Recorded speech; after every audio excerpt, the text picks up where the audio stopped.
Good afternoon, everyone. Welcome to the webinar, Avian Influenza in 2021. What we know and what needs to be done, which is part of the Biodiversity Conversations webinar series. These webinars focus on various programs and planned activities of the National Mission on Biodiversity and Human Wellbeing. This particular webinar is co-organized by the Biodiversity Collaborative, Bird Count India, the Office of the Principal Scientific Advisor to the Government of India, and the National Biodiversity Authority. My name is Dr. Abhi Vanak, and I'll be moderating today's session.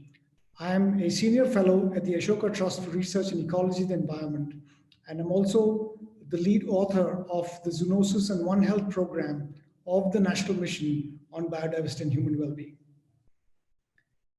As we know, the highly pathogenic avian influenza, H5N1, or bird flu, has been in the news recently, with several thousand bird deaths reported across the country. The scale and geographic spread, as well as the economic costs to the poultry industry, already reeling under the impacts of COVID, has been devastating. Thankfully, however, there have been no reported cases of H5N1 in humans in India, but the danger is real. What can India do to better prepare for this annual occurrence? What role can ecologists, conservationists, and citizens play in increasing our understanding of this disease? How can we better integrate One Health principles in the surveillance and control of this disease? These questions and many more will be discussed by a group of eminent panelists.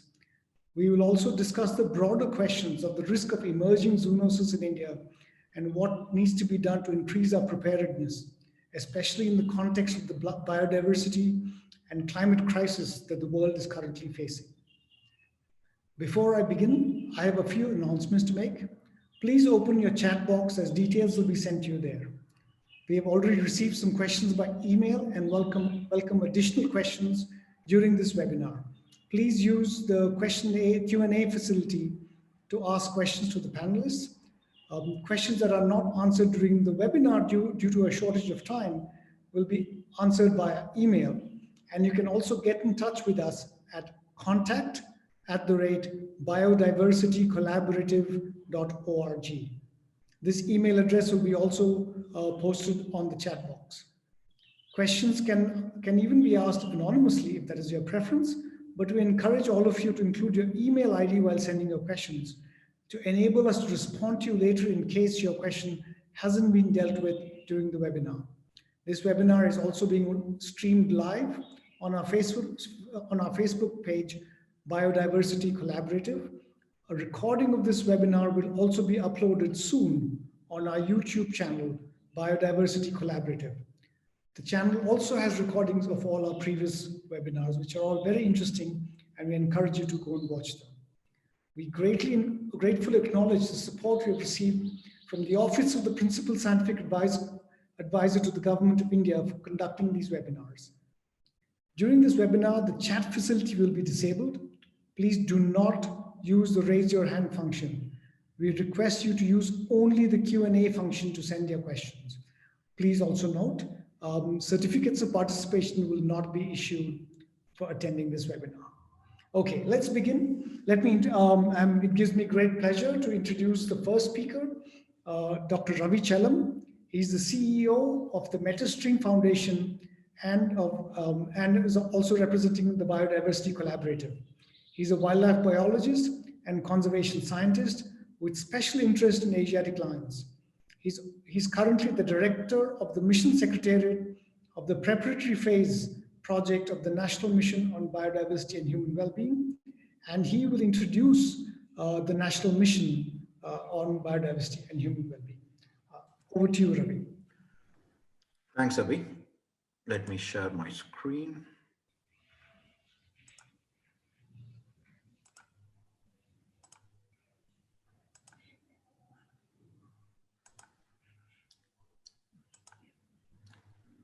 Has it come through? Is it visible? Okay. Yes, visible, Ravi. Okay. Please go ahead.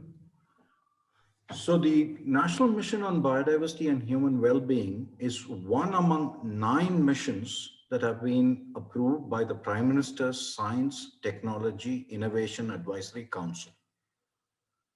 And this mission aims to really transform our understanding and practice of biodiversity science right across India. And it primarily aims to link the science to tangible societal benefits in the form of overall human well-being. Approaches include the use of biodiversity and ecosystem services in mitigating climate change and other natural disaster risk, enhancing agriculture, enhancing overall health, basically addressing issues related to nutritional and health security. And how we plan to do this is primarily by strengthening research institutions, government, as well as in the private sector, educational institutions, civil society organizations, by exposing and giving opportunities to adopt modern concepts and tools, put people on the ground to assess, monitor, and sustainably use India's wonderful biodiversity. Obviously, for getting all of this done is going to require hundreds, if not thousands of professionals trained in new ways of thinking, new ways of functioning, as well as the tools and skills required to get this job done. So a large push is going to be built, is going to be towards capacity building. But this is not just about doing research. It's not just about delivering goods or services to people, but it's also about engaging the Indian citizenry at large, especially the student population, the youth, to get a connection to India's natural heritage and the wonderful diversity that is available both at the local ecosystem level and more collectively at the national level.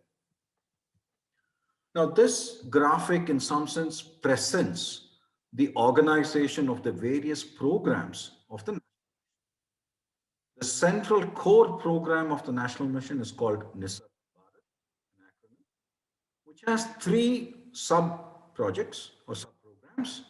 One, which is focusing on exploration, discovery, and genetic characterization of India's biodiversity. Estimates put it that we only know about a quarter of the biodiversity that is expected to be available in India. So there's plenty to be found. The second sub-program is on electronic people's biodiversity registers. This is a big push being given for the biodiversity management committees at each panchayat level to document their local biodiversity systematically, then upload them onto the cloud and make this data secure at one level and also available for general public. The final sub-program of Nisarg Bharat is called Cataloging and Mapping Life of India. And this aims to really assemble all the available information on India's biodiversity, organize it in a proper way, and make it available, along with electronic tools for analysis and representation in various ways. Now, connected to Nisarg Bharat are 6 other programs.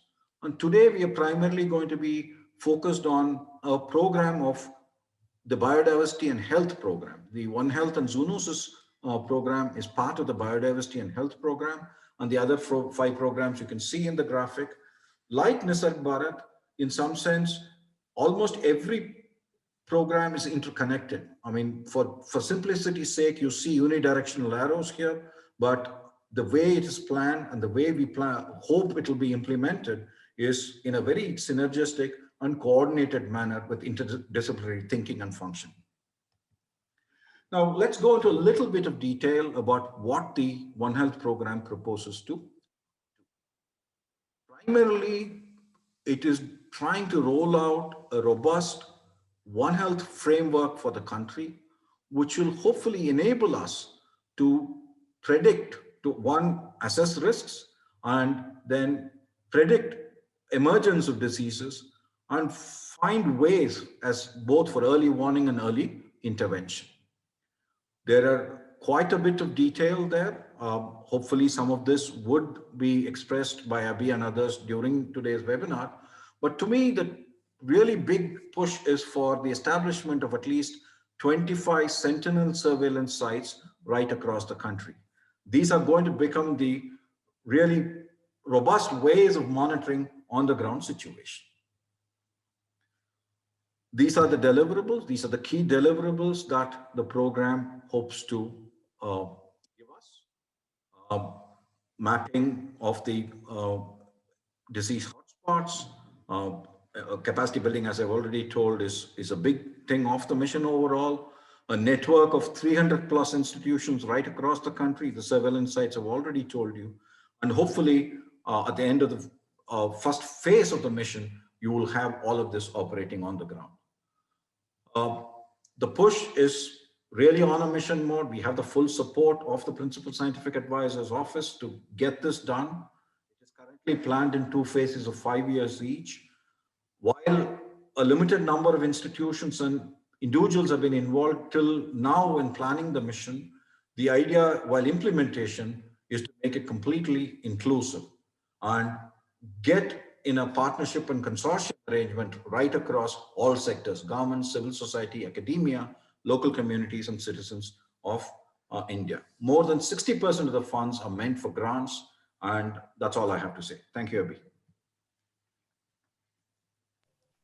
Thank you so much, Ravi, for that wonderful overview of the national mission. And we do hope that these dialogues that we are having will contribute to the success of the mission and its implementation going forward. So let me also now welcome for the topic at hand. Our first speaker is Dr. Farah Ishtiaq. She is a senior scientist at the Tata Institute for Genetics and Society at INSTEM, NCBS TIFR Bangalore. She's an evolutionary ecologist working on emerging vector-borne diseases for the past 17 years. She has worked on critically endangered and threatened birds and coordinated important bird areas program with the Bombay Natural History Society. She has studied avian malaria and its vectors at remote Pacific islands such as Hawaii, New Caledonia, Vanuatu, and India. At TIGS, she has been working on the epidemiology of avian malaria and understanding the spread of the disease in high altitude malaria-free zones with genetic markers. Her expertise in ornithology, population genetics of vector species, host-parasite interactions, and evolutionary biology has helped better understanding of host-parasite interactions. Currently at the Disease Ecology and Conservation Biology Lab at TIGS, she's leading the field ecology and population genomics of key mosquito species involved in malaria and dengue transmission in India. Over to you, Farah. Thanks, Abhi. I'll just share my slide.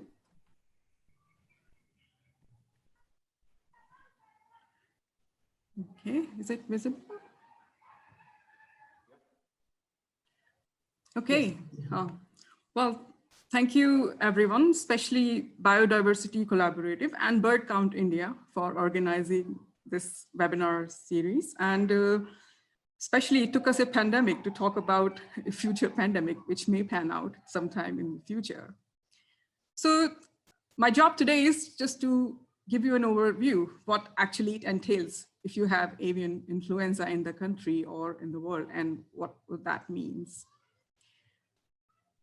So birds actually are a very diverse group of animals, as you all know. I mean, the diversity of the birds we have, it also sort of goes in the diversity of pathogens they have. But that doesn't mean that most of those pathogens they have, they all are zoonotics. I mean, they have something called trichomoniasis, which, for example, in UK, a lot of green finches have died of. It's a single cell protozoan, which sort of infects the birds. But I guess the problem really happens when it becomes a zoonotic disease, that it jumps from the animal to the humans. And then it becomes a point of concern for everyone. So for example, here, as you can see, this is a West Nile virus, which I'm showing you, which actually transmitted through mosquitoes via birds. And birds actually are the primary reservoir for that. But in humans, they do often get it, and they get sick as well. But humans are dead-end hosts. They can't transmit it to another human beings. But it's a huge problem.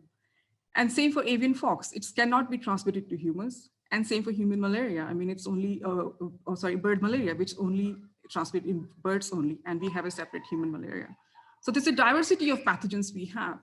But the only problem where we have for these viruses, which actually mutates, they evolve and they sort of jump from one switch host, from one host to the other, and then it becomes a problem.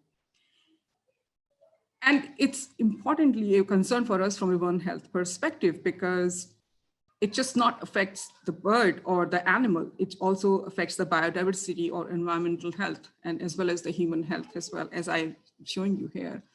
So what we need here is basically a thinking outside the box approach, which Uma will be actually talking about in a bit, that a collaborative effort where we just not bring scientists or social scientists. We need to have a big task force of people with different expertise who can handle these issues, you know, politicians, socioeconomics, and political scientists who can look into these problems in different perspectives and different ways. And with the COVID going on, I mean, I think it has taught us one lesson, that we all have to fight this pandemic, current pandemic, or anything which can come about collectively, not just as one unit on our own, isolated, basically. So just to give you an overview for the avian influenza viruses, I mean, there are all kinds of avian influenza viruses. You have type A, B, C, D, but it's the type A today that we are really concerned, which is primarily the birds are reservoir for. And it's a very simple virus. I mean, they are mainly determined by the hemagglutinin or neuraminidase subtypes, what they have. So you can have H1N1 or H2N2, all different kinds of these subtypes of avian influenza virus. But not all of them are pathogenic. I mean, there are a huge variety of viruses which birds are reservoir for, which are low pathogenic, and birds sort of live with it. They show no sign of disease, basically. They live with it, they have evolved with them. And even in the poultry, you know, for the chickens also, sometimes they get some disease, mild disease, they may lay reduced number of eggs, but doesn't really kill them. It's a problem with the high pathogenic viruses, which is from the H5 and H7 subtypes, which actually becomes a problem, which sort of has the potential to transmit to humans as well. And that's what we are worried about. So the main reservoir, which most of the wild birds, they do carry them. And as we know that when the migration happens, the birds are flying around and they do carry these viruses. And they do land, and where you have this interface with the wildfowl or the poultry interface, that's where the interaction between the domestic and the wildlife happens. And that's actually becomes sort of a menagerie for these viruses as well. That's where the interaction happens as well. And where we expect to see some kind of reassortment, which has happened in the past. And there are hundreds of examples how the viruses have mutated or have evolved into something new subtypes. So basically what you're looking at is that there's one kind of virus here and another, and they all have, say, 8 single-stranded RNA genes. And when they mix within a third host, they sort of form a new kind of subtypes. And now this subtype can evolve and transmit to some third host. And that it could be humans, it could be pig, it could be something else. And that's where it becomes a problem. And with the increase in urbanization and everything, this all has become a global kind of a problem and has been increasing over the years. I have put some references at the bottom of this slide, which actually are particularly with reference to the studies done in India, especially in West Bengal. So I urge you all to have a look at it and do dip into it, what they talk about in terms of these viruses. And with this avian influenza cases, which we have been hearing for the last, since early this year, actually, it has been going on for the last year, early last year, started in Saudi Arabia, then most of the Eurasia, and now it has landed in India. And as we can see, what has panned out is into a huge number of birds, which we have seen, they have died. So what you're looking at here is basically a map of India where I have plotted the dead birds information, which actually very nicely collated by Bird Count India on their website, as the number of birds have been reported in the news, basically. And what you see here is that there's a huge diversity of bird species. There you have not just the ducks and geese, you have lapwings, you have crows, and you have black winged stilt, all kinds of birds. But also this has instilled into poultries as well. Wherever the outbreaks have happened, it has led to the mass killing of these, of the chickens, where basically just to stop the spread of the virus to different regions, basically. But what the fundamental problem, the reason I'm calling it a potential avian influenza virus case is here, because we still don't know that all the birds which have died here, have they really died of avian influenza here? Except for a few cases which I have marked here as H5N1, where you have 5 bar-headed geese which were tested for and were found positive for H5N1. You have H5N8, but rest of the birds is still a mystery. And my first thought after looking at so many crows was that maybe they died of West Nile virus, because crows are the first species which die of West Nile virus. And there's a lot of studies in America, for example, they are very susceptible to West Nile virus. So I was amazed to see, even in the literature, that H5N1 has killed these crows in the past, actually, in India. So I've just gathered this data, which shows you that how this H5N1 outbreaks have happened in India since 2006. That's when first time we have recorded or reported these outbreaks in India. And as you can see, it shows you a very interesting pattern here. So you have all these red bars from January to May, April, which shows you which fits with the high season time when the migrants are coming in the country, and in November to December as well. But what actually is very interesting about this is May to October outbreaks, which have happened in the several parts of the country. And most of them have been concentrated in the Northeast region, in West Bengal and other parts. And what actually it tells you, again, I'm giving you a couple of references at the bottom, which tells you that the virus actually is still very much there. It has become some kind of endemic in the region. So that's why you have these outbreaks happening in the non-season time as well, in the low season time, as you say. And they're probably circulating in the poultry or maybe in the domestic ducks, that as and when something triggers, the outbreak happens, and which has led to the mass culling of the poultry in that time of year. We don't hear about them so much because it's just happening at the time when there are no migrants or something, and you just find out here and there. But now I think this year, the news has picked up even large, because there have been a lot of wild birds have died, but as well, it's been a pandemic time in the country. So everybody is quite on guard that, oh, there's another virus epidemic is going on. But one problem with this flu, with avian influenza, is everybody is talking about what might be triggering this problem, why it has never happened in the past, and why it has become such a problem now. Now, the two things which brings to my mind is that, one is that the poultry production in India has grown. I mean, India is a fast growing country with the largest egg producer in the world. And I think in the next 1 year, it will become the #1 in Asia. We have huge number of big farms. Then we also have backyard poultry, with 70 to 90% of our poultry is actually supported by that. And actually, it's a very lucrative business. I mean, there are several government schemes which actually help people who are socioeconomically. And there are guidelines for how you maintain them, what requires a license. So there's a boost in the poultry industry, which has led to these backyard farms.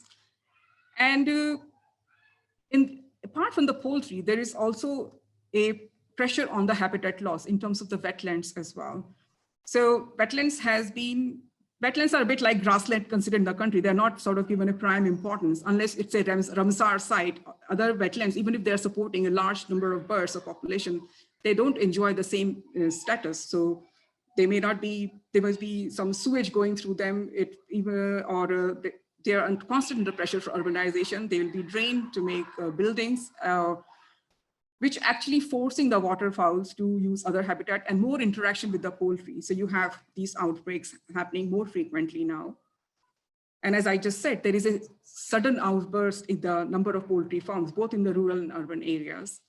And then the chicken density in the farms. I mean, even though we have regulations in the place, still the farms are quite full, and which poses a very high zoonotic risk. And in terms of biosecurity, I mean, chicken farms, they are maintained at a very low biosecurity level. In fact, there are news about that, how the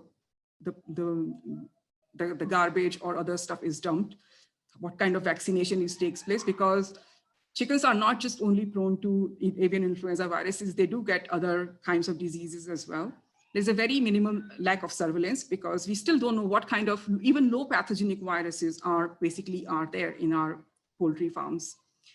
And finally is the rapid testing, as I've heard. So when we see these birds dying and we don't have a means that we can figure out that, is it really the high pathogenic avian influenza which has killed the bird, or is something else triggering the death of these birds? Now, in terms of the measures to deal with these high pathogenic viruses in India, so currently what we are looking at is only culling. So which has actually happened when you find a poultry farm with an outbreak of the H5N1, and then only resort is to kill and cull the bird. That's the only way you can stop it. And just a post-outbreak survey, which alerts a lot of people that what's going on. But I think we need to think a little harder that what else can be done in terms of alternative measures where we can save, not to have this huge, economic loss to the farmers who have these large poultry. I mean, it's a big, as I said, it's a big industry, and some kind of controlled regulations that how we can maintain low density poultry farms, which we can prevent not to having to cull all the poultry. Can we create some more spaces between the farms so we don't have a chain reaction, one farm to the other, which leads to the spread of the virus? And most importantly, people are going everywhere. You have farms. Can we avoid those water habitats where you can have more interactions with the wild water fowls, which probably leads to not just to spill over, it also leads to the spill back of the viruses, which we don't know about. We have next to nothing data on those grounds. Instead of culling, I mean, there could be other options. Can we make more biosecurity or some vaccination, which can help? Vaccination, not when the outbreak has happened, then it's useless. Something which actually comes as part of not just the planning, but as part of the preparation. And I believe there is some level of active and passive surveillance going on, but I think what we need is a year-round surveillance, not just when we think there is some kind of thing has been reported in the media or the birds have been found dead. So to summarize this, what I have made here is a table which tells you the different categories where we have poultry, human, environment, and wild birds, and how high path avian influenza has an impact. So as of I know that poultry is definitely having a negative effect because we end up in killing a lot of birds. Humans, definitely, we have a very high zoonotic risk. And of course, economic loss. I mean, the farmers who have got the poultry culled, I mean, they have lost a lot of money beyond that. And then for the wild birds, I mean, they also have high mortality. What we are looking at, these bar-headed geese or crows dying, that's what we can see. We don't even know about those small passerines or other birds which go unaccounted for. So we have no idea what sort of cause loss we are facing right now and it's going to those populations. And in terms of impact of poultry production on humans, I mean, the only thing negative I can think of right now is only just because of the kind of regulations we have is just the emerging zoonosis, because they do act as a super spreader. So you have a farm which gets, and then it has a high chance of spreading the infection. But to the positive, of course, it's 4.1% of our GDP. It's a great value for the livelihood, especially for women, and very high nutritious diet. I mean, it has changed our, move people to a more protein-rich diet. I mean, people used to resort to probably hunting and have more pressure on wildlife. So with the poultry farms, they can afford to buy more protein and they can have good nutritious diet.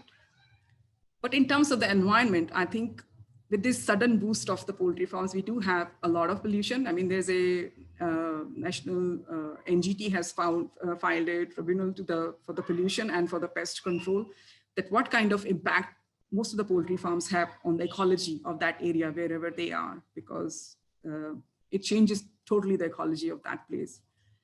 And I don't know about the negative, in terms of negative for the land use change, because most of them are on agricultural land, but only thing I would say is that they probably, as I said, from the ecology point of view, they sort of take over that habitat.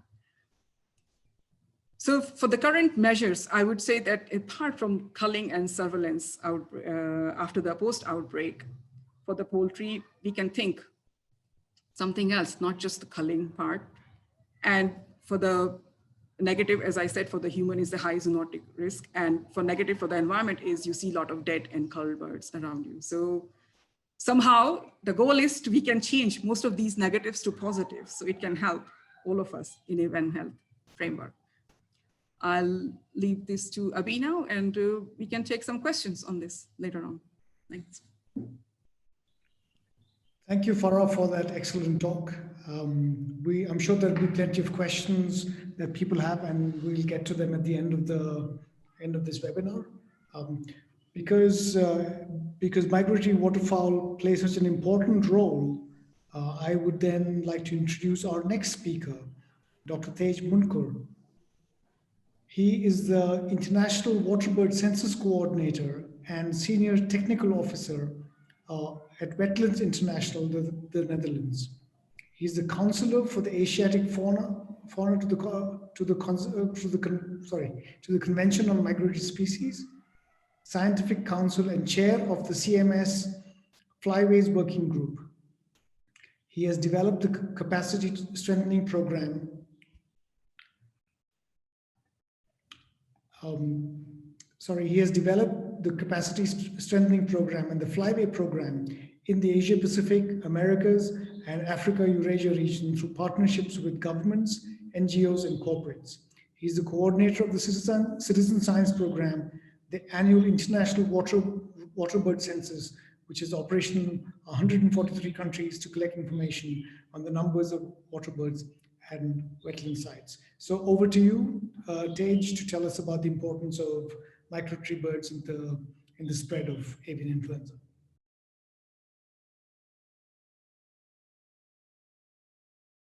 Tej, you're muted. Tej, you're muted. Thank you. I'm going to share my screen now. I hope you can see my screen. Thank you. Thank you for that introduction, and it's my pleasure to be here as part of the panel for this important discussion on avian influenza and wild birds, as well as their impact on poultry and people. So I think the importance of the topic has already been explained by the previous speakers, and I'm happy to follow the last presentation, which has given you an overview on avian influenza. I'll talk a little more about the aspects that relate to migration and what we know and understand about bird migration in what is called the Central Asian Flyway. I'll also refer to some of the regional information sources that are available to people in India and the other countries that provide valuable updated knowledge and information on outbreaks and what we can do about it. Talk a little bit about the surveillance that we need to be doing. This was raised by some of the previous speakers. Identify higher risk areas for surveillance so that we can be improving our surveillance standards and looking at some of the protocols available as well as the methodologies for this sampling. So in terms of flyways, the term flyway really is used at a species level or at a population level or at a group of species level. And it's really a construct for people to be able to work together across countries and borders so that birds that migrate from their breeding grounds oftentimes in the Arctic all the way down to India cross through many countries on their way there and back. So cooperation for conservation of these species has led to the definition of the term flyway. And in the world, for different species, you may use the term flyways differently. For waterbirds, we generally use a maximum of about 9 flyways. And what's important to note is that this green boundary of the bright green brown boundary of the Central Asian flyway overlaps with neighboring flyways in the breeding grounds and in the staging grounds on their migration. So it means basically that birds are interconnected, and the destination of many of these birds that breed across the north is the Central Asian flyway in the subcontinent of the Indian subcontinent. And to understand and visualize what that means, I'm using a very nice graphic of bird counts produced by Bird Count India and eBird for the bar-headed goose.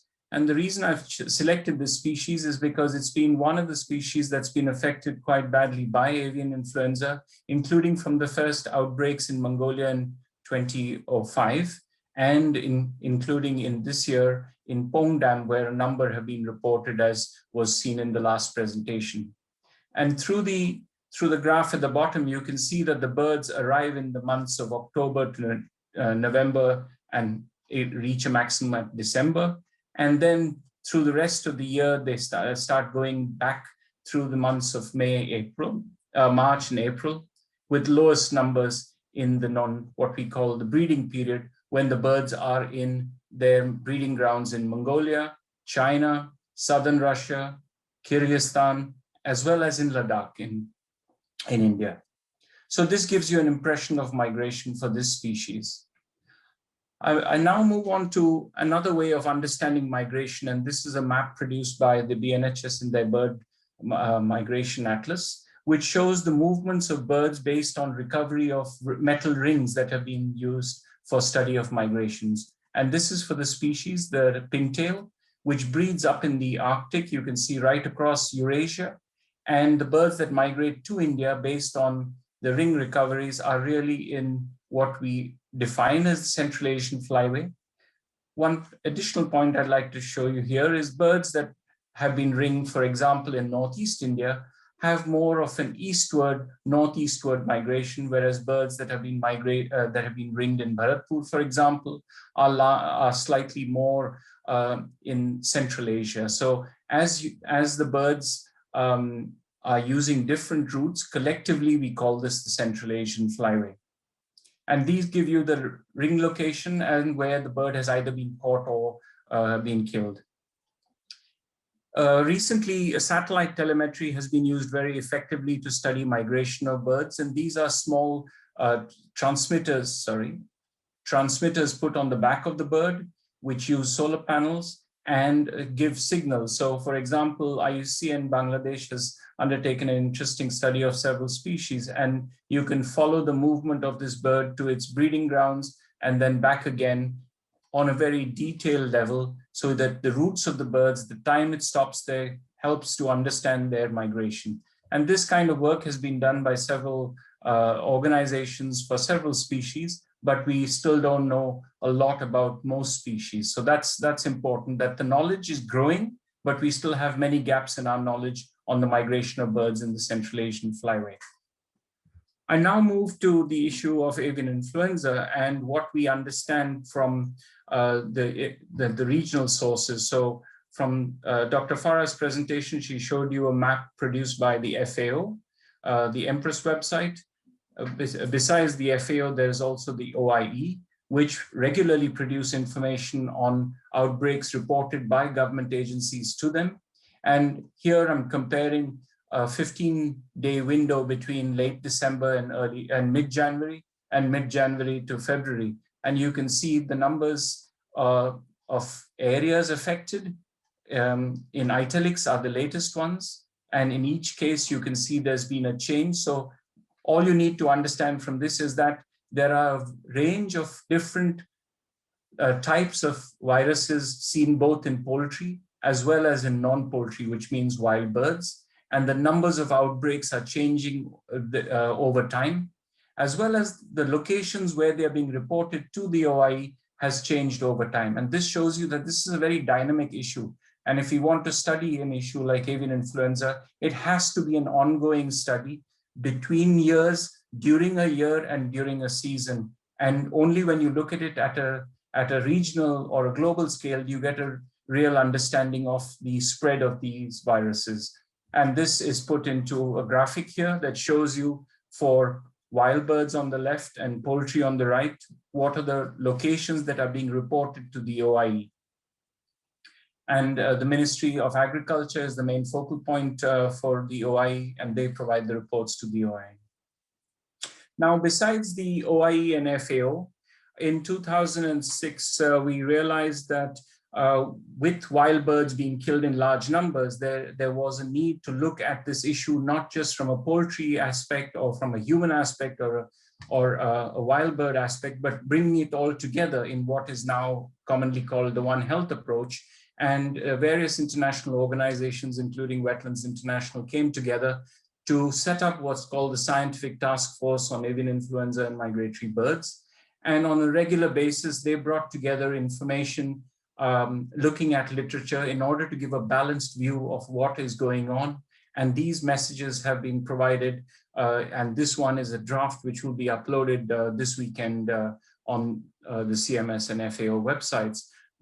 Just a few take-home messages from this. One is that, as we've seen in the previous maps, there are a number of different outbreaks, both in poultry as well as in wild birds. And the numbers are increasing, the locations are increasing. And from studies, it appears that the multiple incursions into Europe have been brought in by wild birds.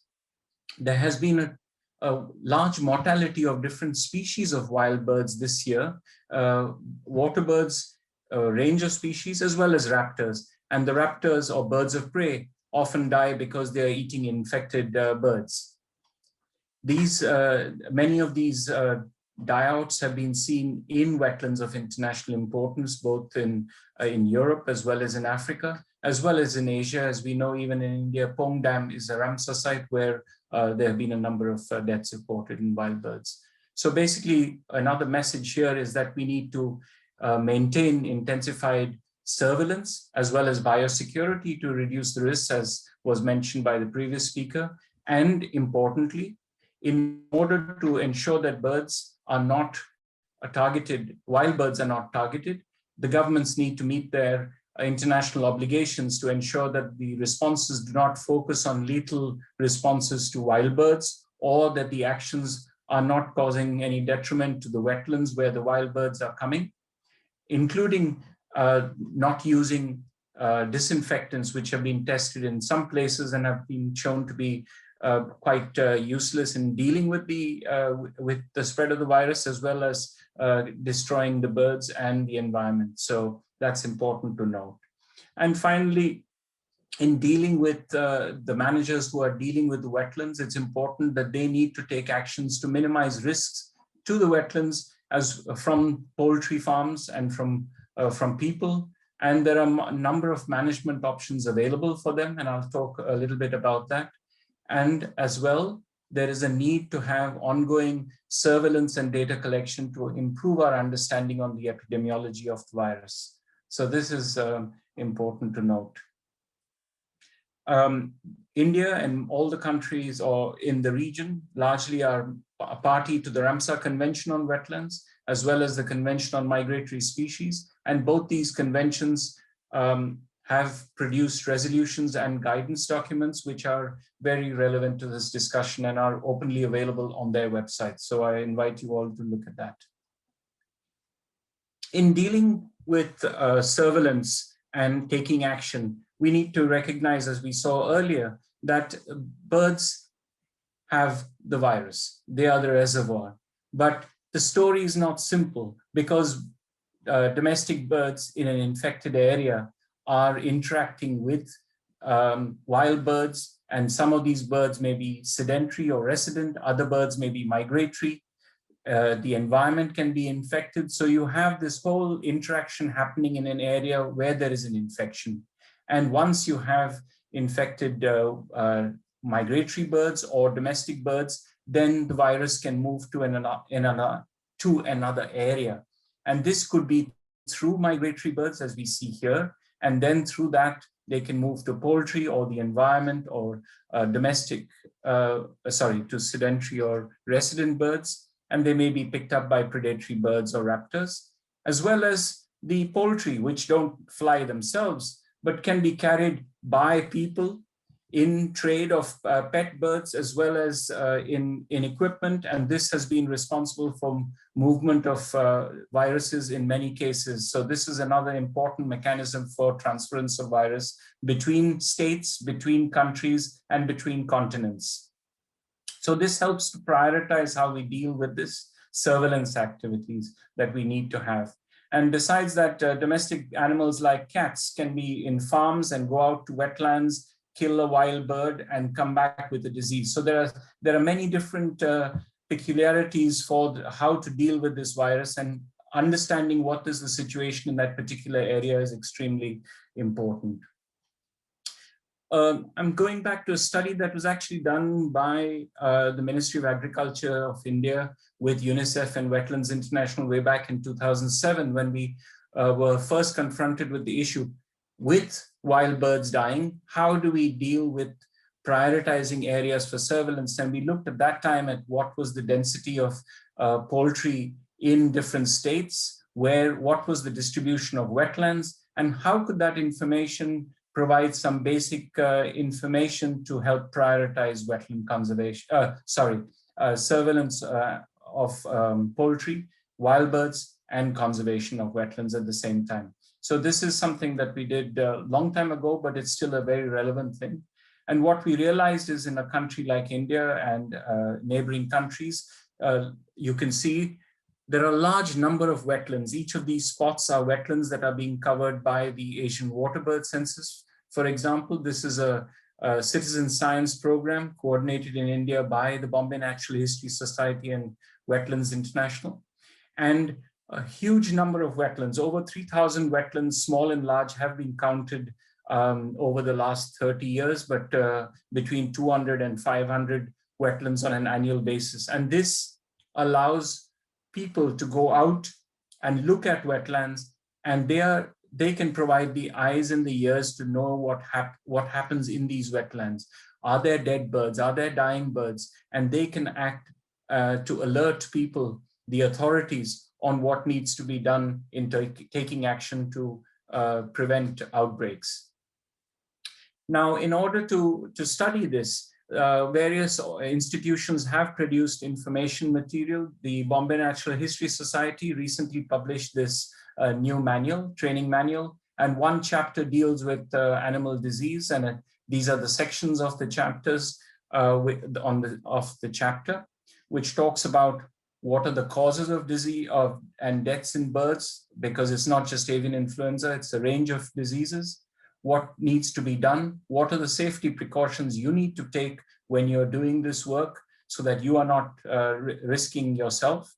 And how can you record this information and ensure that it's being tested on a rapid basis? And if there are dead birds, what do you do with dealing with carcasses and disinfection of yourself after your surveillance activities? So this is one document that's available. The link to that is at the bottom. Besides that, the Ramsar Convention and the Wildfowl and Wetlands Trust a few years ago produced a very interesting manual called the Ramsar Wetland Disease Manual, which provides a good information source for wetland managers on how to deal with this issue at wetlands. The link to that is provided here as well. And in addition, the FAO has produced a range of manuals dealing with avian influenza. I'm showing two of these here, manual number 4 and 5, that deal with wild birds and avian influenza, how to study, how to sample them, and how to analyze that information. And the FAO has produced many of these manuals in different languages, as you can see here. So this is quite an important source. I think with that, I will end and like to bring us back to Earth, but showing us that poultry, although are terrestrial, they do fly just like wild birds do. So we have to look at this, keep this in mind in how we plan our surveillance activities and responses to this issue of avian influenza as being one of the many zoonotic diseases that we will need to deal with today and into the future. Thank you. Thank you, Tej. That's really excellent. I will quickly then, because we're running short of time, I'll quickly move on to our next speaker, who is Dr. S. Nagarajan. He's a principal scientist, Norman Borlaug Fellow at the National Institute of High Security Animal Diseases of the Indian Council of Agricultural Research in Bhopal. Dr. Nagarajan is really in the thick of things when it comes to avian influenza. He has played a substantial role in the development and standardization of a complete range of tests for diagnosis and identification of the subtype of the avian influenza virus. He has developed diagnostic techniques for the AIV, which include the development of NP gene-based reverse transcription PCR and the development of AGID diagnostic reagents for diagnosis of AIV that has reduced the dependence on imported antigens and anti-serological serological surveillance. His lab has been recognized as an OIE referral laboratory for avian influenza and is a national referral facility for avian influenza in India by DADF, Ministry of Agriculture, Government of India. He has worked on the pathogenic characterization of Indian AIVs and assessing of native Indian breeds for susceptibility to avian influenza. And today he'll give us an almost on-the-field report of what the current status of avian influenza is in India. Over to you, Dr. Nagaraj. You need to unmute Dr. Nagarajan.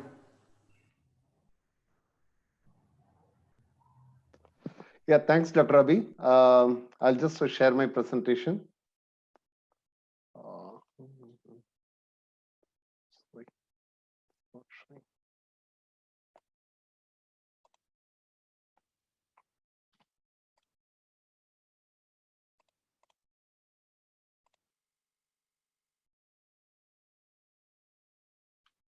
No, oops. Is the slides are visible? Yes. Yeah, basically, very good introductions have already been given by Dr. Farah and Dr. Tej. I'll just carry on about what is the surveillance structure which exists in veterinary side for avian influenza and what is its current status in India about it. Basically, the awareness or the fear of avian influenza occurred in 1997 when avian influenza or H5N1 virus, it directly jumped the species from chicken to human beings. Previous to that incident, people were thinking that there are some intermediate hosts are required before an avian virus can infect a human being. But in 1997, it was documented that the chicken virus can directly infect a human being without any intermediary host. So when it occurred in 2001, what we at ICAR Nishad, we initiated the surveillance for avian influenza in collaboration with Department of Animal Husbandry and Dairy and Fisheries. At that time, Ministry of Agriculture and Farmers Welfare, Government of India. And Government of India also set up a high-level ministerial committee to monitor any unusual mortality that is going to happen in the chickens. And for that, they created a laboratory network of around for ICAR Nishad for avian species and for NIV Pune for human specimens. And we also had 6 regional disease diagnostic laboratories spread from located in Bangalore, Pune, and then Jalandhar, then Guwahati, and Kolkata, and one central disease diagnostic laboratory which is located in Nagar. And we also trained 50% of the veterinary workforce for the bird-related emergencies that is going to occur either for the culling operations or other containment procedures. And for these protocols to take place, because it is a state subject, basically the animal health is a state subject, so there is need to be a legislative backup for that. Then the Prevention and Control of Infectious and Contagious Diseases in Animals Act was enacted in 2009, and further acts like Indian Veterinary Council Act 1984, Livestock Importation Amendment Act in 2001, and other acts, they provide the supporting for the act which was enacted in 2009. In India, actually, when we realized the potential of avian influenza, then the economic devastation that can cost due to the highly pathogenic avian influenza, we found the action plan for prevention and control and containment of avian influenza in 2005. This is before the occurrence of the first outbreak in 2006. So based on this document, we did all the culling and containment operations in Maharashtra, Gujarat, and Madhya Pradesh in 2006. And as we gained the experience, we revised it in 2012-15.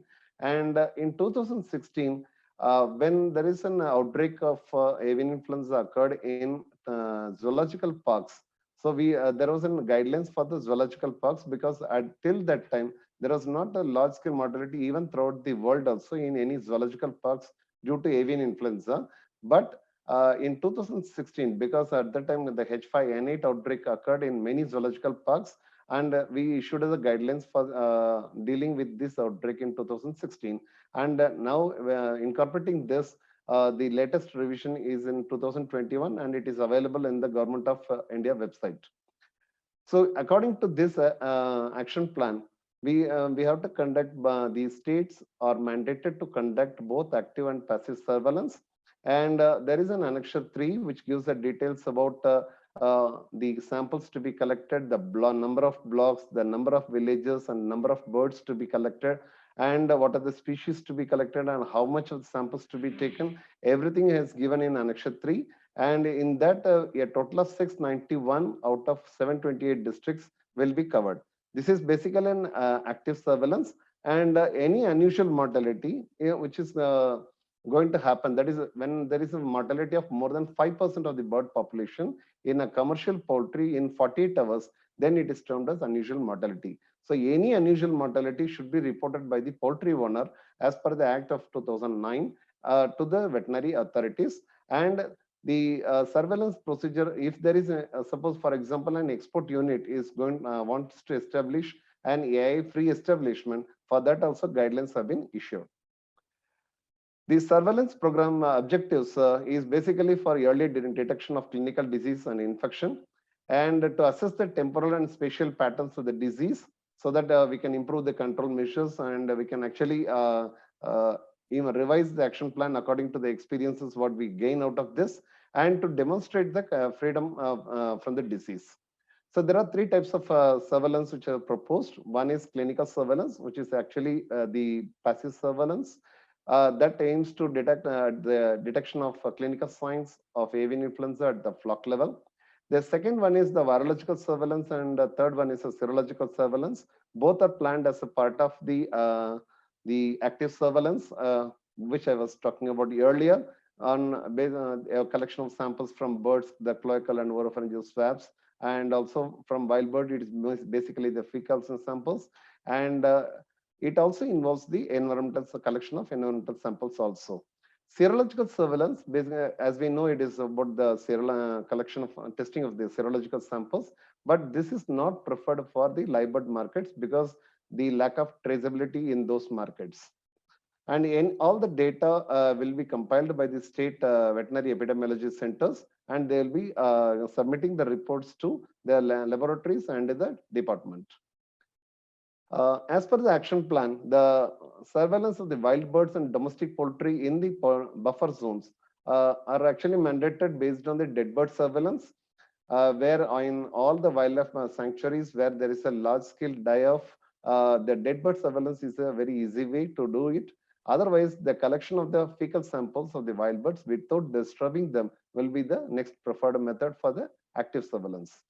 And if you see the for the poultry which is lining in the buffer zones, living on the poultry farms which are located in the buffer zones, the serum samples need to be collected. If there is any mortality, then the dead birds will be collected. But otherwise, the serum samples we can collect for the serosurvey will be the preferred methodology for this. For the zoological parks, we said that there is no need for culling because they are all endangered and precious species, and many of them are in conservation mode. So there is no culling is required, and this is a guideline which is followed worldwide also. And if there is any dead bird, then they have to be need to be sent to the laboratory. And every zoological park should have an emergency biosafety and biosecurity measures to be adopted in case of any outbreak of avian influenza. So after once an outbreak is detected, the zoological park is closed. So, and then the post-operative surveillance will go on, and we mandated that it is 4 fortnightly samples will be collected. And if there are 2 consecutive fortnightly samples, if they test negative, then the zoological parks may be considered for opening of the to the public. With regard to the current status of AI in India, actually we in 2003 we detected H9N2, which is a low pathogenic avian influenza, which does not cause huge mortality by itself because it has in laboratory it doesn't kill any birds.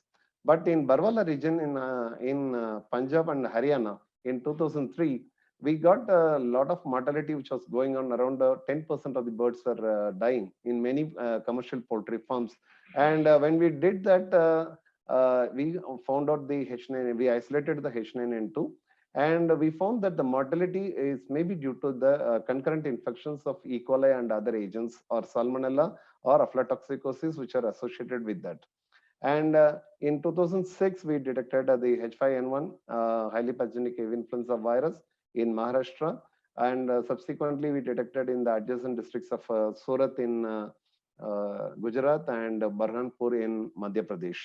And when we did the genetic analysis, that first outbreak of H5N1 virus was the probable route may be the migratory birds, because at that time, the initial outbreak which occurred in 2005 in Chingai outbreak, and then it perfectly fitted into the Central Asian flyway that Dr. Tej was talking about.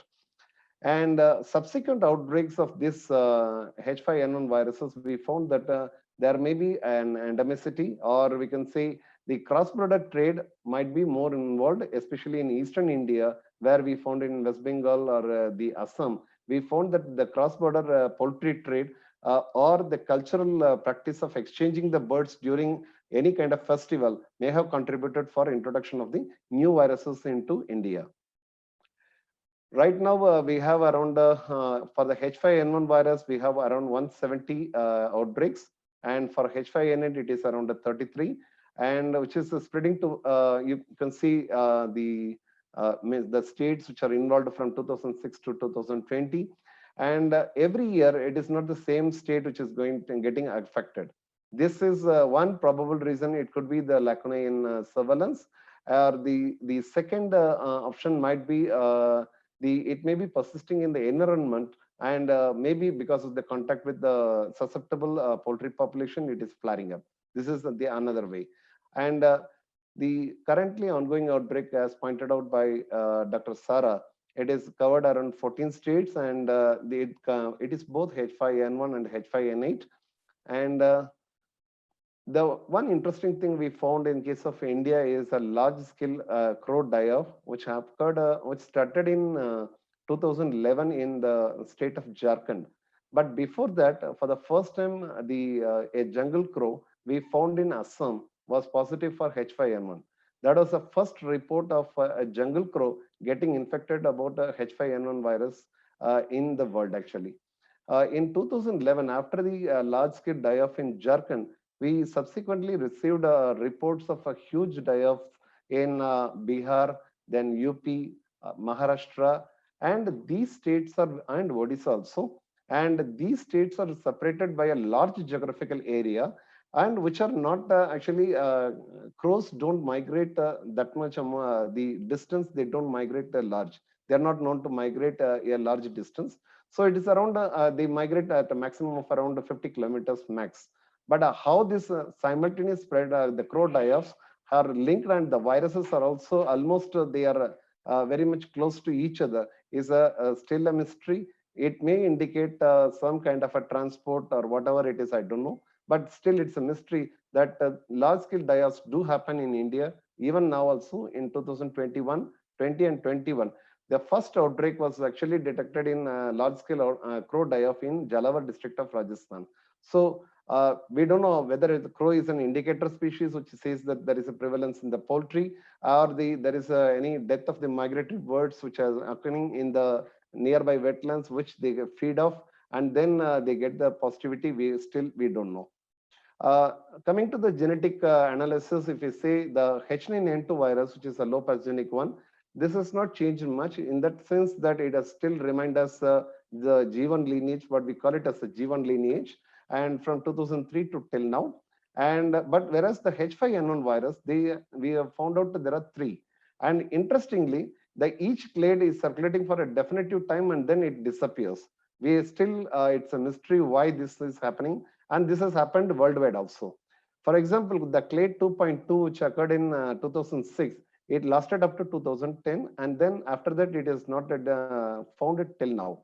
And the other virus, that is 2321A, which is detected in Tripura in 2011, it is still continuing, and it is very much endemic and reported in lot of states in India till now. And the other one is the 2321C, which was reported for a very brief period in Kerala, Chandigarh, and Uttar Pradesh. And after that, it has not been reported in India so far. So this is the basic phylogenetic tree I was talking about, the clade 2.2 here, and after this it is after 2010, this is not there, whereas the 2321A, it is still continuing from 2011 to till now. And for the H5N8 virus, the first isolation was in the Delhi Zoological Park in 2016, October 2016. And many species, like including the chicken, duck, crow, heron, painted stork, goose, crane, and many other species have been affected. And when we did the characterization, phylogenetic characterization, we found that this is very closely related to the H5N8 viruses isolated from wild birds in the Taiva province of Russia and Mongolia. So the probable route of introduction for this virus might be the wild migratory birds, and this coincided with the migration of the birds as well. And we found that one interesting thing is we found that this is actually, there are two independent introductions of this virus into India. One actually occurred in near the Delhi and other upper parts, and also in Kerala. The other one occurred in near the central India, that is around Madhya Pradesh.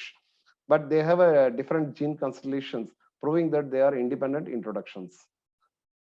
And to conclude, the avian influenza viruses, they do circulate in the wild birds, and they result in the intercontinental transmission. But however, their prevalence is very, very low. For example, in India, there are very few instances which have been documented. In 2013, there was one northern pintile was diagnosed as positive.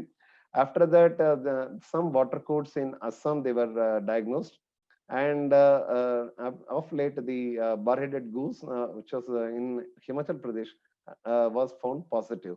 Otherwise, the migratory birds get testing positive is very, very low here, and hence an awareness should be created to avoid the panic among the human beings who are living in close proximity to the wetlands and zoological parks, and also the migratory bird sites, so that they don't harm them in any way. And it will also lead to the better conservation of the wild birds. And as rightly pointed out by early speakers, this requires an One Health approach, which is an intersectoral collaboration between animal health, human health, and environmentalists to solve the problems associated with these outbreaks. Thank you. Thank you so much, Dr. Nagarajan, for that excellent presentation on the current status of avian influenza in India. So I would I'll now introduce the last speaker, who this is Dr. Uma Ramakrishnan. She's a senior fellow of the DBT Wellcome Trust India Alliance Program and professor at NCBS-TIFR, Bangalore. She's also a member of the Biodiversity Collaborative. She's a molecular ecologist and professor at National Center for Biological Sciences, Bangalore. Her research investigates conservation genetics, population genetics, and the evolutionary history of mammals in the Indian subcontinent. She has pioneered genetic methods using non-invasive samples for several endangered species with a specific focus on tigers. These investigations have helped identify isolated and connected populations of endangered tigers. Other work has focused on understanding drivers of diversification in montane bird communities in the Western Ghats. Her recent work has included investigation of zoonosis in northeastern bats and Western Ghats rodents. Dr. Thanks. Yeah, go ahead, please. Yeah, sorry. Thanks, Abhi, and thanks all of you for having me here today. It's really been a very exciting set of talks, and I've learned a lot, and I'm hopeful that the audience has also really enjoyed all of this information that we have gathered today. Since we've had so much of information and data, I thought I would just try and step back and maybe think about all of this together. And maybe give at least my reflections. I hope all of you in the audience will have your own take-homes and points which you found really exciting about all of these presentations. I think to me, what's really one thing which really struck me is the amazing, these amazing migrations. I mean, I know they are amazing. We all talk about them, but we forget that there are so many birds which fly such far distances. And in a sense, India is special to be part of these migratory flyways. And I think we should really not see this as a source of to be distraught, to be tense about that, oh, all these migratory birds are coming in with all these diseases, but something to really celebrate and feel happy about, that still these migratory birds are making these journeys through India and through these flyways, in the natural biological process, following these natural biological processes which have gone on for maybe millions of years. The other thing which I think is really relevant is the importance of surveillance. I was really excited to see Dr. Nagarajan's talk about how there is also passive surveillance which is recommended, and I think that this is really important. Especially from a non-invasive perspective, to collect fecal samples and other non-invasive sources to keep assessing what kinds of viruses are there in these bird populations. So basically, from an evolutionary and an ecological perspective, the situation is really ripe for evolution of these viruses. You have many different species of birds together, often flying these large and long distances, which results in potentially, very tired and immunocompromised birds. Imagine having to fly over the Himalayas. That must be physiologically incredibly difficult, right? And then you land here in this lake and there are so many other birds. It's quite likely, we would imagine, that there is a shedding of virus or things like that happen physiologically at these times. So I think active surveillance also by wildlife biologists, so not just in the in the poultry sector by veterinarians. I think that wildlife veterinarians may often come in at times when there are deaths, but ongoing surveillance, passive surveillance that Dr. Nagarajan mentioned, I think will be really important.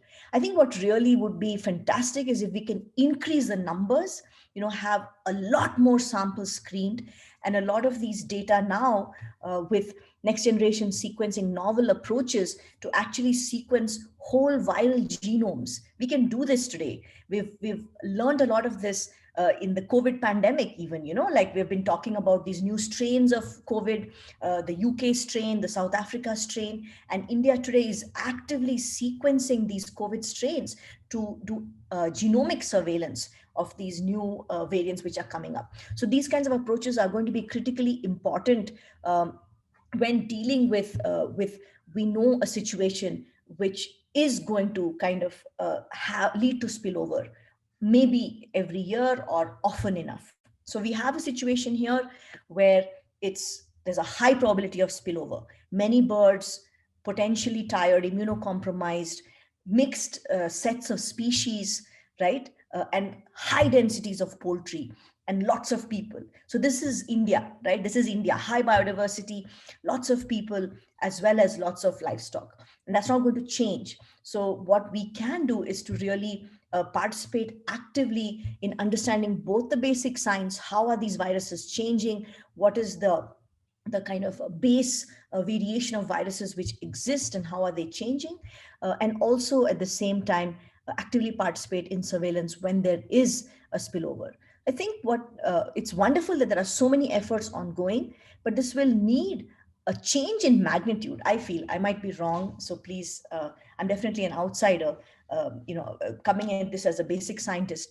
But I think that there needs to be a much larger magnitude of data, magnitude of effort, and quick response with shared data, a lot of analysis and modeling to bring this more towards predictability. Of course, predicting spillover is the million-dollar question. We don't know how to do it. But if we can at least have more data, we can maybe train models to be a little bit smarter in terms of these predictions. So I'm hoping that I mean, I guess this is kind of sort of a One Health approach, though it's leaving out, it is still talking about scientists, and it's leaving out, people, and how there was a question, for example, in the Q&A box, should people be concerned who are, sometimes hunting these water birds, for example. So those are also things which we are completely, we have not thought too much about. And socioeconomic studies looking at dependence on these birds for in terms of diet for people, and how they will engage with the situation is also really important. So one of the concepts which is recently emerging in this area is trying to quantify hazard. So of course birds carry viruses, as bats do and rodents do, right? That's normal, that's natural. But it's only when there is risk of spillover is that hazard converted to risk, right? And so, for example, if you're going to go and sniff a whole pile of bird poop in Pong Dam, that might be risky. It may not be, but it's more risky than not stepping into Pong Dam, right? So we can quantify risk as well as hazard. And I think this is where, interdisciplinary approaches, where we use models, we use various kinds of data, which I think in India, a lot of them do exist now. I hope that we'll be able to all work together, to really bring much more powerful inferences, which are quicker and predictive going ahead.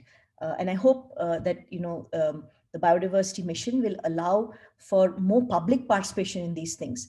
I think one of the great successes of Bird Count India, and as well as, the various eBird, various initiatives, is there's a lot of people who are watching and love birds. And that's a wonderful thing to capitalize on in this regard. So I don't know whether I, spend too much time on One Health. It's very much a concept. And I think that, for example, in the recent budget, there's been a push for a One Health Institute in Nagpur.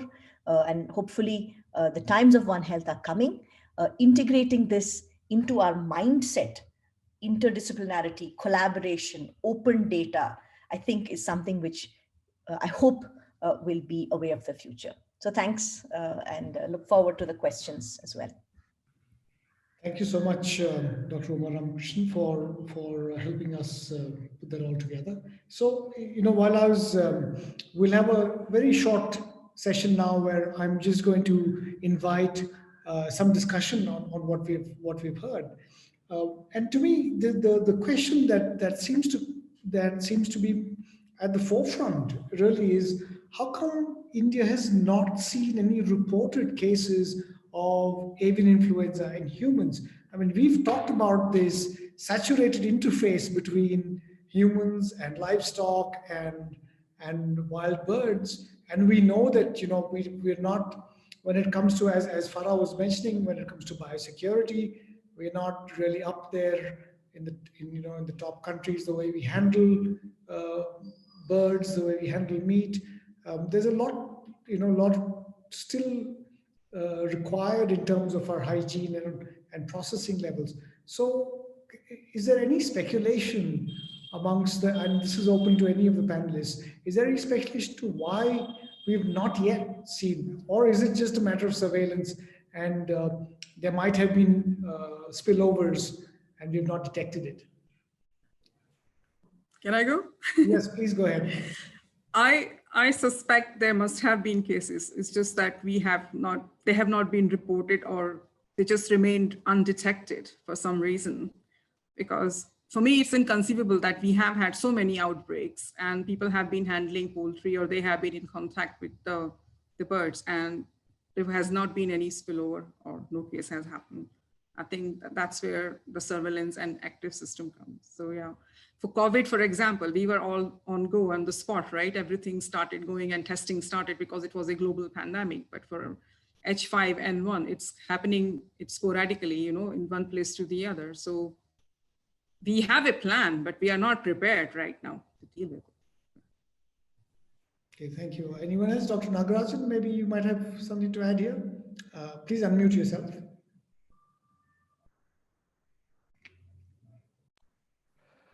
Yeah, actually, one case of H1N2 virus has been reported by NIV Pune. And as per the action plan, I can so NIV Pune is actually declaring the cases if they are getting it as a positive, and human samples they are dealing with. So I cannot answer Dr. Farah's assertion. I cannot say anything. But one thing is, we can say in the under the action plan, it is a combined about health authorities and the animal husbandry authorities. So whenever there is an outbreak, there is an immediate vicinity, the health authorities do conduct a survey of taking the swabs and the sera, and then they test it in NIV lab. So if there is any positivity, I think they should have reported it by now. So because in India, there are a lot of cases of acute respiratory disease syndrome, ARDS, and we don't know because it's like so much of what complexities or the number of pathogens which are circulating in India. So hence, we may be developing some kind of an immunity, which we are talking about for the COVID also. That the virus, or the second one is the because of the high mortality of the H5N1, which is clearly visible. So there is a direct culling of the birds, which restrict the amount of exposure to the human beings. So that could possibly explain this. Okay, thank you. Yeah, Dr. Umar? Yeah, I just wanted to add, this is a great example that, as Dr. Nagarajan mentioned, this acute respiratory distress. So here is where this integrated One Health approach comes in, right? If you're thinking only about avian influenza, you're going to look only for avian influenza. However, if you actually go to hospitals and sequence with handheld sequencers like say nanopore sequencers or whatever, you're sequencing all these acute respiratory distress scenarios, you might find avian influenza, you might find something else as well. So I think these kind of integrative approaches for broadly spillover might really be interesting here to pick up on undetected things as well. Thanks.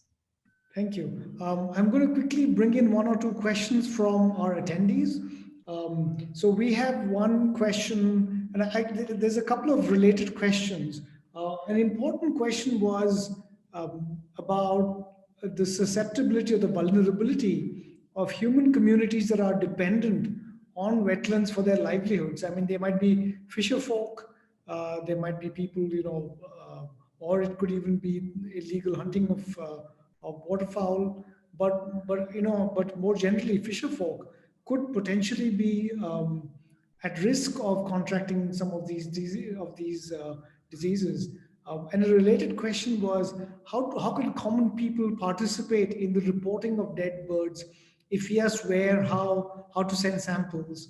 It's a two-part question, and I again open it to the panel to answer that, please. May I? Dr. Agrawal, yes, please, Dr.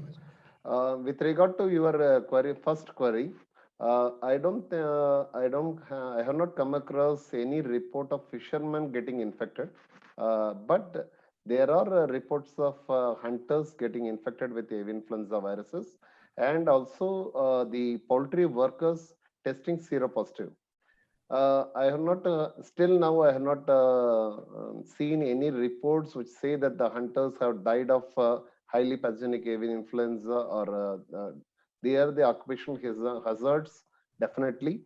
And they may, the hunters may play a part in the evolution of the pandemic strains, because many of these are first time when they interact with the wild viruses, when they interact with the human beings, they may not cause the immediate mortalities, and they need the time to adapt it to the human beings.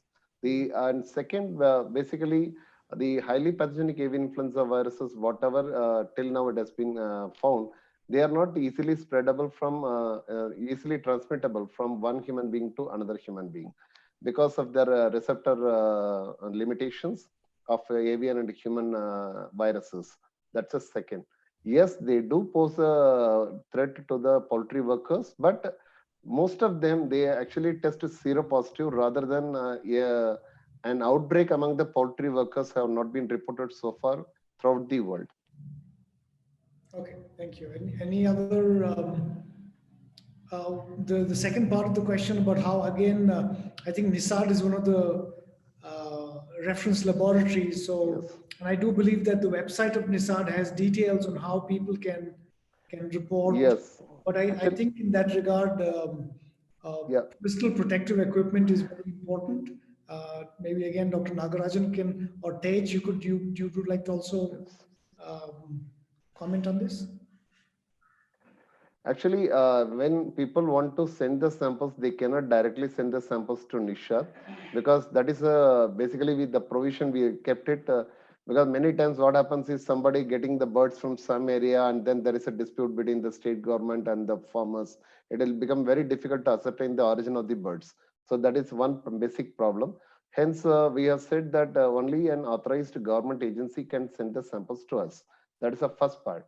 The second part is when they any large scale like even in 2021 this large scale die-offs, people can report either to the forestry department or to the state animal husbandry department so that they can collect the samples and send it to us. Thank you. Tej, do you want to quickly jump in here? Thank you. Well, Dr. Nagaraj has answered the normal procedure by which we can expect most of the samples to be coming to the labs for testing. But one of the other ways is through citizen science, through biologists, through bird watchers, through people who are going out in nature and seeing the birds that they are dying or are sick. They are also able to contact the local authorities and inform them of the need to collect the samples. I think one of the big challenges here is that dead birds or dying birds do disappear quite quickly. Either they are predated by birds or raptors or dogs or whatever. And so also in this hot temperature of India, it is important that the samples are collected quickly, kept in freezer conditions and transported for testing, which means they need to be done properly by people who are trained in how to do it and ensure that they are not risking contaminating themselves or the environment during the time of collection or transportation. So it is important to follow the protocols that are available from the government. I did mention in my talk that the Bombay Natural History Society is running training courses at the moment with the staff of forest departments and others in different states in the country to look at how to study birds, how to monitor them, how to collect samples. And the manual that I showed also provides some guidance on that. But we have to be cautious and understand that if we are dealing with a risky disease, we have to follow the protocols properly and not expose ourselves to potential disease. Thanks. Dr. Farah, you wanted to quickly chime in? Yes, I just want to add to Tej's point. Actually, yes, it's very difficult to maintain cold chain for viral samples, for avian influenza samples. But the other point I want to make is that it's great to sending to one lab, but I think does it create some kind of bottleneck for a rapid testing point of view? I mean, the reason we don't have enough data across India, it's a huge country, because we are relying only on one lab right now to test it for us. And yes, and yet there are as you just said, there are protocols, right? It needs to be sent to a government institute and only they can ship it. I mean, what are the chances of losing that sample completely for a bird watcher, who's gone for bird watching and they see these 10 dead pelicans lying around and they manage to get PPE on and send them. So I think we need to simplify the system and make it more accessible for people. Then only this whole surveillance thing will work. Otherwise, it will be a lost cause, basically. Yeah. Thank you. That gives me a good segue. I'll come back to you. I'll come back to you on this, but that gives me a good segue. Dr. Ravi, what role do you see the mission playing in terms of increasing? I mean, you talked about the One Health and Zoonosis program, and I can elaborate a little bit more on this as well. But how do you see the mission bringing all of this together in terms of bridging some of these gaps that we've heard? Well, the program itself has been designed to address these gaps, primarily by first forming a network, ensuring that we are able to function across institutional boundaries and in a mission mode. By mission mode clearly means uh, somewhat fast tracking everything with a common objective. And it's a government of India initiative. It's not either a private initiative or a particular state government initiative. And you have the blessings of the PSA, the National Biodiversity Authority, all of whom have mandates which are national. Plus the fact that, especially in the One Health program, the vast majority of the funding is meant as grants and to establish the network. We have seen the lack of a network as a major lacuna, and by design and by financial allocation, we are trying to address that. And side by side, the related capacity building, staffing, infrastructure, and so on and so forth. So the mission, if everything rolls out well as envisaged, should allow us a kind of a takeoff velocity. We should be reaching takeoff velocity at the end of 5, 6, 7, 8 years. And towards the end of the mission, a lot more of the active on the ground work should be happening. And once that velocity is reached, we'll hope everybody will see value in what is being done and then be able to sustain it post mission. So yes, Dr. Nagarajan, and then I'll come back to you. I'd like to answer Dr. Farah regarding why only one lab is authorized for the diagnosis. It is not that only one lab, it is around 6 RDDLs also, which I have mentioned in the presentation. It is, we are actually thinking from the point of the wild birds. Actually, this regulation is followed everywhere throughout the world. There is a reference lab which will give the confirmatory diagnosis based on which the government is going to notify the disease. This is because of the huge trade and economic impact this disease has on the poultry industry and also the allied industries. So that is why there is a one laboratory which gives the confirmatory diagnosis, but the 6 other regional laboratories will also support the same. And second, if everybody starts doing it and then they start reporting it is here, then the action plan has to start. So how can we start an action plan without a government agency confirming the same? That is the reason these safeguards are in place. So we may think of improving it, but we cannot allow on the spot testing and then you say what action you are going to take in there. That is a basic thing. Because in wild birds, when there is a large die-off, the basic precautions, what we advise is there is we cannot do much except the disinfection which we can carry out, and we can remove the dead birds as early as possible and conducting the disinfection procedures to the level so that it doesn't alter the environment, the fragile environment which is prevailing in these kind of wetlands. So that is actually a compromise. Otherwise, we cannot make any intervention if there is a large-scale bird die-off in wetlands or any other environment which is open in that case. So basically, this requirement is only to safeguard the poultry industry for the economic thing and also to have the human infections checking also. The action plan will kick off. Thank you. Thank you. Yeah, Dr. Uma. Yeah, I think we're out of time. I see a lot of people dropping off, but just wanted to say that, COVID has been a great example of capacity building. I mean, I was lucky to participate in helping set up a COVID testing lab on our campus. And, we'd never done it before.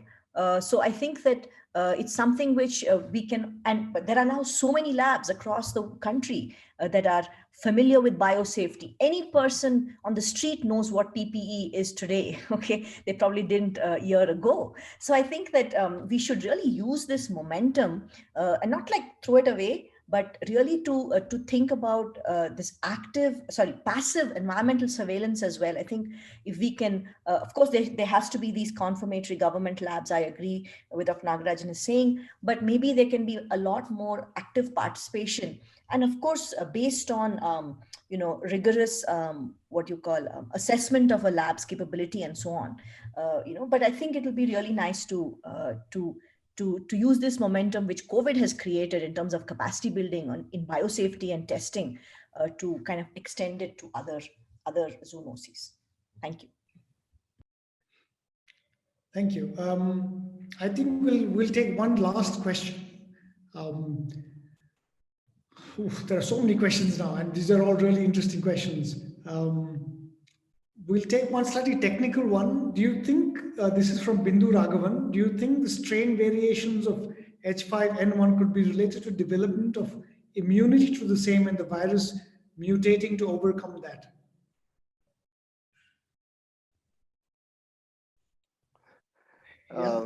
Actually, H5N1 is a highly pathogenic avian influenza viruses. H5 or H7, they don't normally create antibodies. And because of the antibody pressure, H5N1 is not going to change it to H5N8. That is actually, there are two types of mechanism by which they evolve. Shortly, I will say it is antigenic drift and antigenic shift. So basically, what you are mentioning is antigenic drift. So drift is when we do the vaccination, there is a virus which skips the vaccine immunity that actually gives it through the accumulation of mutations. Since the influenza is a segmented genome, so they exchange when a particular host is infected with both the virus, with two viruses, these two viruses can exchange their fragments and they can create a novel virus. So the H5N8 has also evolved in the same way, which has created from H5N1 and H9N2 and a lot of other LPIs, which are prevalent only in wild water bowls or wild birds, wild migratory birds. Thank you. Thank you for that, Dr. Nagaraj. So we are actually out of time for this webinar and this fascinating discussion. And I would like to just, I'd also like to let the participants know whose questions have gone unanswered that we will respond to you by email, at least, or in some form over the course of the week. I would just like to quickly wind up by noting that one of the first sort of transnational collaborations, one of the first One Health projects we had in India was not done anytime recently. It was done in the 1960s and was led by Dr. Salim Ali and Dr. Rajgopalan when they were investigating Cassonur forest disease. At that time, they suspected that migratory birds may actually be bringing in Cassonur forest disease because there's a similar tick-borne virus found in Siberia. And so that's when a large bird ringing program started to see if migratory birds might actually be bringing Cassonur forest disease to India from the Russian Far East. It turns out, of course, that was not the case. But that project involved an amazing collaboration between ecologists, ornithologists, public health specialists, veterinarians, virologists, and it was an excellent example of the One Health principle in motion. Unfortunately, we seem to have lost that over the next few decades, and it's high time, given the connected nature of the world that we live in, and of course the advances in technology and analytical techniques and the bringing together of so many different disciplines. It's time to revive that spirit, to break down these silos that we have between all these disciplines, because ultimately we are all connected. We live in a hyper-connected world, and nowhere is this more apparent than in India. And we really need to up our game and learn to talk to each other, to collaborate with each other, to make data open, data sharing. We are, this is the era of big data. Companies are paying good money for our data. Why are we not making scientific data open and accessible to all? This is the time to do it. If the pandemic teaches us that, it should teach us that we need to work together to solve all of these things. I would like to once again thank the Biodiversity Collaborative and the PSA's office for facilitating this, and to Bird Count India. And thank you to all of your panelists for participating in this discussion. Thanks to all the participants for attending, for asking these really interesting questions. And we look forward to seeing you again in the next series, the webinar series. Thank you.